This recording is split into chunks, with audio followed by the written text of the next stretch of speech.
Hello everyone, and welcome to another beer review.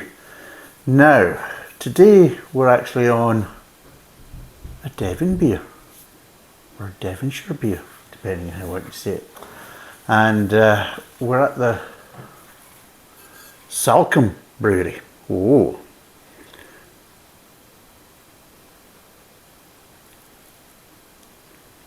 just doing the funny faces for the thumbnails and Instagram and all that bollocks.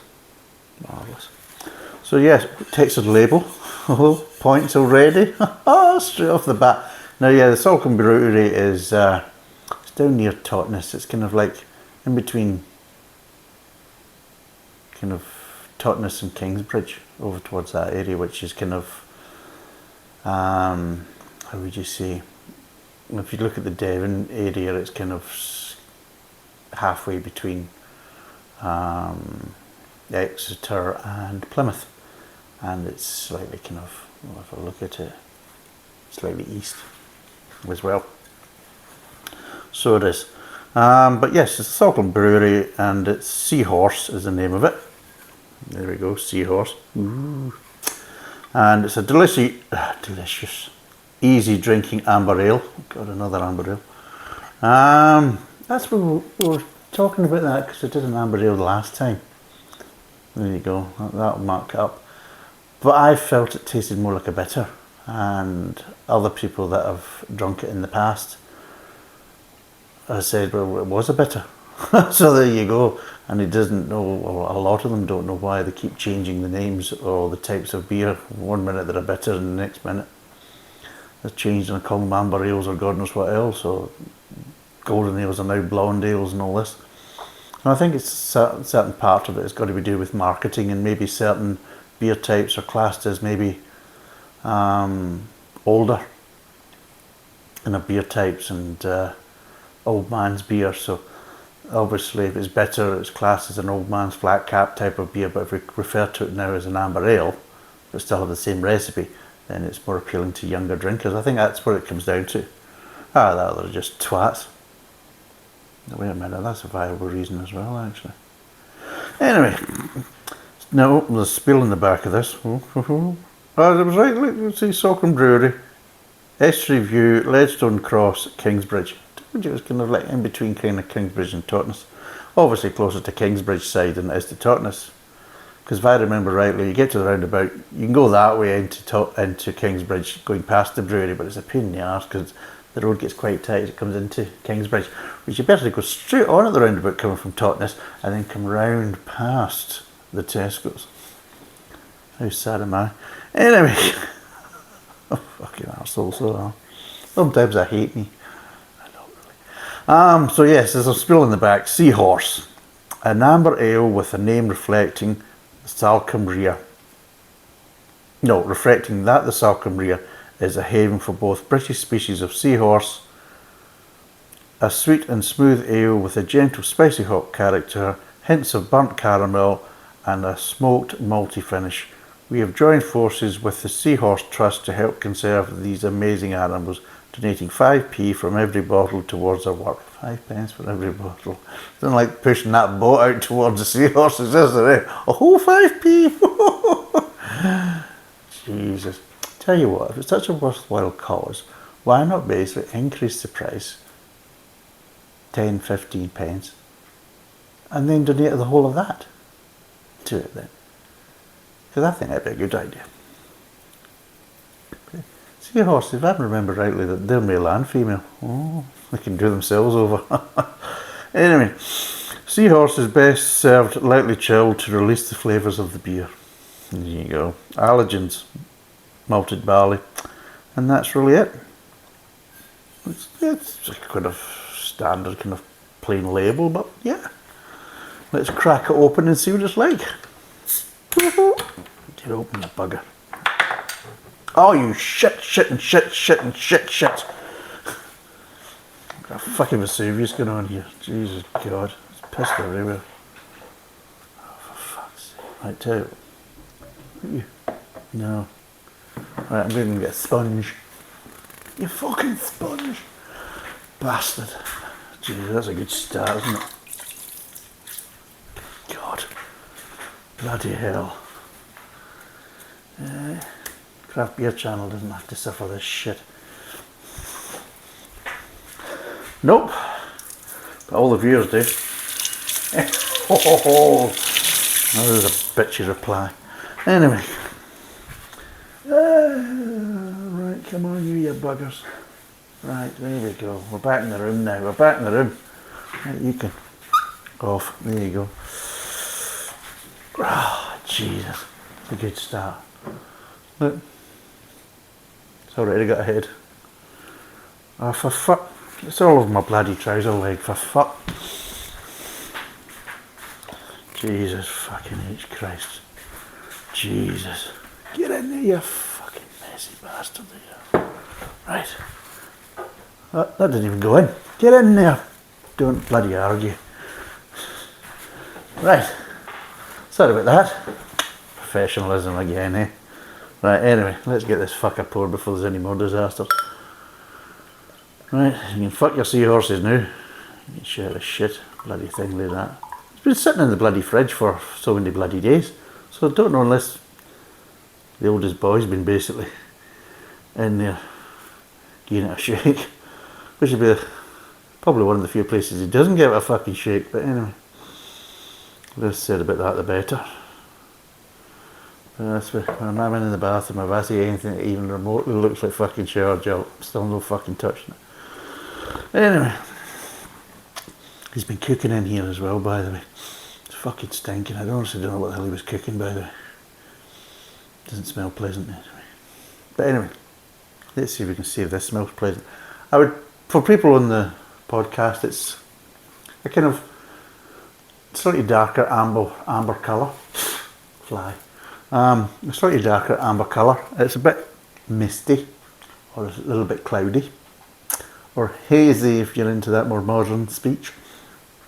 It probably would have had maybe a one finger head, but it's kind of dead in its ass because the bloody bottle pissed all over the place. If you were wondering that was going on, with a lot of heavy breathing and God knows what else I was doing, trust me, I was actually just cleaning up after myself. Right, let's see what it smells like. Well, straight off the bat, you're getting some malt, some grain,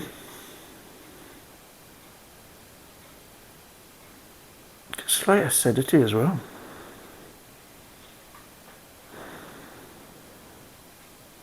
Some light hop characters, just kind of undescript, slightly floral, nondescript, and yeah, just that kind of hop accent of slightly floralness, and that's it. So, let's see what it tastes like.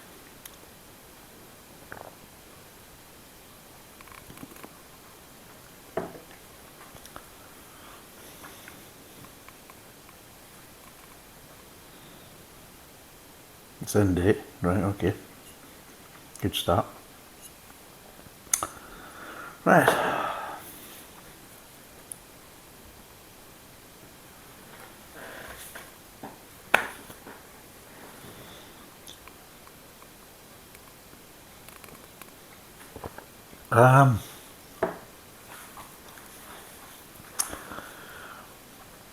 There's a little bit of bitterness in the back there. Kind of hoppy bitterness. So it is. A little bit of sweetness at the front, but it's just kind of lacking a bit of body. It's a bit kind of watery in the mid-tongue. So it is. And overall it's like, it's not the best front of the mouth kind of experience. And then it goes into kind of slightly watery kind of mid-tongue, and yeah, it lifts a wee bit in the aftertaste, but it's kind of lacking a bit.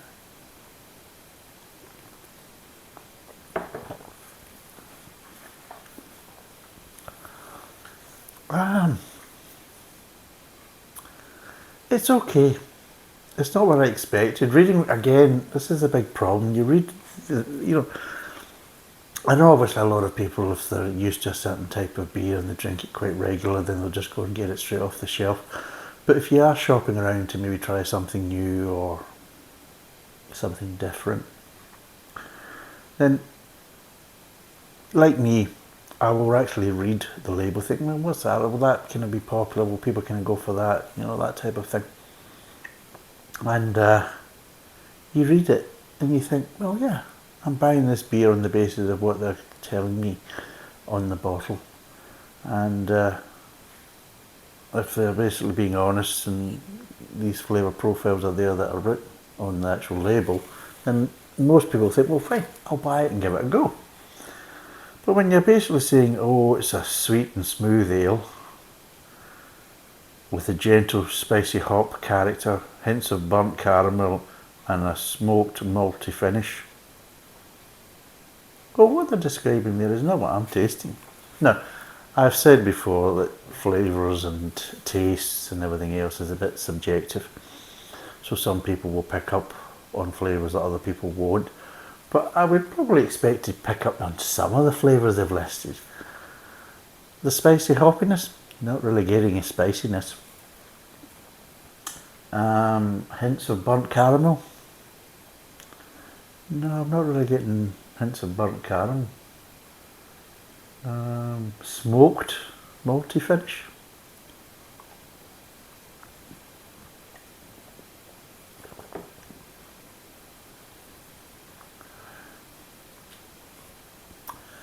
No, I'm getting a little hot bitterness as the finish.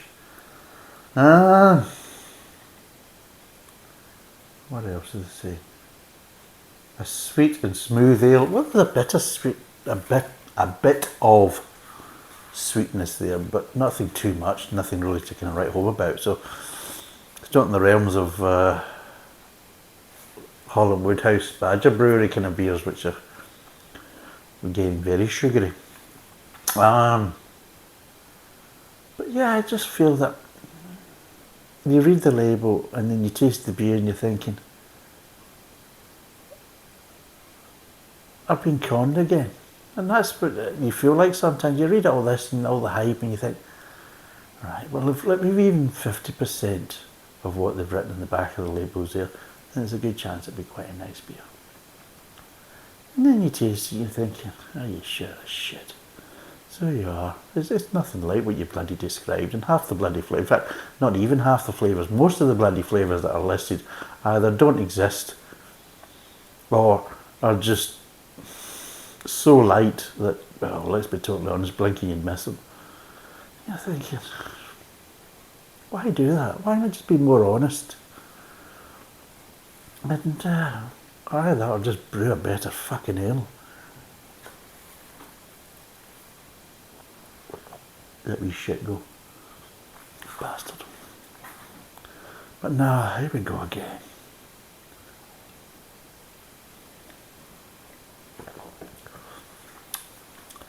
Okay, let's kind of break down the flavour profile. It'll do something. It won't take long anyway. Right, if I got you this time, you fucking blew away. You bantam. Anyway. If people on the podcast will wonder what I'm doing, I'm fucking about with flies because they're annoying me. Fucking bananas from fucking Tesco's, that's what's caused it. Don't know what fucking Tesco's does with their bloody bananas, but the fucking Jesus, the amount of bloody fruit flies that come off the fucking bastards when they basically arrive. And they go off like fuck, by the way. Jesus.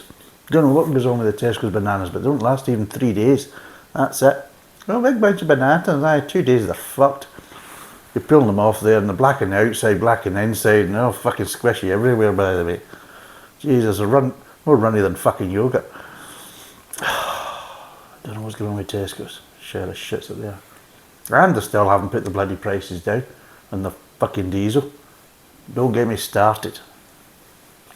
I hate bloody Tesco's right now. But anyway, get back to the flavours. So you're starting off with, there's a light sweetness at the start, a bit of malt and a little bit of grain. But it's quite light. It looks like it's slightly faded, slightly jaded. The flavours are there, but they're not very clean and they're not very pronounced. So there's no real bang to it. You're like, oh, there we go. So nothing to write home about from the start of the mouth. There's no any other flavours there. This is the thing. I could understand if there was maybe other flavours to make it more interesting at the front of the mouth, but there's nothing. You move on to the mid-tongue, and this is where it really goes kind of south, is that the flavours you're getting at the front of the mouth are repeated in general in the mid-tongue, but they've dissipated a bit, so they've lightened up a bit, so there's a lesser intensity, and with that it's giving you that sensation of lack of body and a bit of watery feel to the mid-tongue. Near the end of the mid-tongue, you're just getting little accents of hops, nothing this spicy hops, just little accents of hops. In other words, very, very light tail end, kind of slightly floral, but really it's very, very light, and I'll be totally honest, blinking you would miss it. We'll put it this way, if you're a vaporous smoker, you probably would miss it. I mean, it's like that, easily disguised, or if you've had anything kind of strong flavoured food, that would just kill it off as well. Move on to the aftertaste, get a little bit more hop, a little bit of kind of light floralness, mostly kind of overshadowed by the little bit more kind of hoppy bitterness. Obviously there's a little bit of malt there, but nothing of this smoked malt finish, and well, the malt it's lightening up from the actual mid-tongue, which was already pretty kind of weak at that point. The sweetness, well, it's kind of non-existent in the aftertaste, so yeah. Nah, it's nothing to write home about, to be totally honest. Quite disappointing.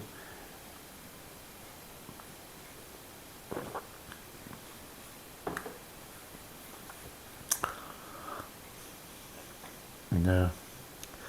Right, what would I give this out of 10? Because I might as well get this bloody review over and done with, because it's kind of crap. Right, what would I give this out of 10? Right, if I took this as a box standard average of a 5, is it good enough to be classed as average? No. Is it good enough to be classed as just below average? Well, with the flavour profiles, like I've said, is it's kind of lacking in the front of the mouth, kind of watery and lacking body in the mid-tongue, and yeah, there's a little bit more going on in the aftertaste, but again, I could probably see this if it was the flavours were to have slightly ramped up a bit more and a bit more bitterness in the aftertaste, just how it's kind of the way the beer's balancing out. I would actually say it's probably more closer to a bitter, but again, it's kind of lacking in the areas, but I think it's kind of brewed slightly more like a bitter than it is an amber ale. But if it was a bitter, it'd be a fucking poor one, put it that way. It's already a pure bloody amber ale. But yeah, and I'm saying about the flavour profiles, it's kind of lacking, and the kind of lack of body and kind of watery sensation in the mid-tongue is really kind of killing it from that point of view. What would I give this? So it's not just slightly below average. I'm going to have to give it a 2.5. It really is. It's nothing that great at all, to be totally honest. It's kind of lacking. Flavours, not very clean. Not really much of an intensity. Kind of watery and kind of edge to it. And just overall, it's quite disappointing. It might be better in cask. This is one of the things, is that sometimes you can have quite a nice beer in cask, and then when it kind of transfers to the bottle, you kind of lose something in it. It just doesn't really work. And maybe it would be better coming from the cask. But in the bottle, it's what I'm reviewing in front of me. This beer is just under £2 a bottle. It's roughly about 180. And yeah, it's 4.4%, 500ml bottle, 2.5 out of 10. Would I recommend it? Not really in the bottle. If you see it in cask, give it a go and see what you think, but in the bottle, no, it's kind of lacking watery and just not brewed really well, to be totally honest. It's just, a low standard in my view. Anyway, thanks for watching. Cheers, and bye for now.